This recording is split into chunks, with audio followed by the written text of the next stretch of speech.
এই দোয়াটা পড়ার দরকার আছে না নাই? সকালবেলা যদি পড়েন 3 বার, সারাদিন তারা আপনার জন্য মাগফিরাতের দোয়া করবে। আর ওই দিন ইন্তেকাল করলে আল্লাহ তাআলা শহীদ হিসেবে আপনাকে কিয়ামতের দিন দাঁড় করাবে। আবার সন্ধ্যাবেলায় যদি পড়েন, সারা রাতের জন্য 70,000 ফেরেশতা মাগফিরাতের দোয়া করবে। ওই রাতে মারা গেলে শাহাদাতের মৃত্যু নসিব হয়ে যাবে।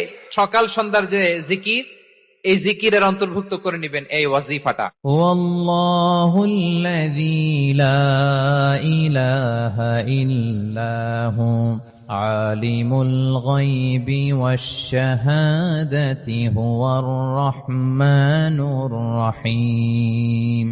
والله الذي لا إله إلا هو الملك القدوس السلام المؤمن المهيمن العزيز الجبار المتكبر سبحان الله عما يشركون هو الله الخالق البارئ المصور له الأسماء الحسنى يسبح له ما في السماوات والأرض وهو العزيز الحكيم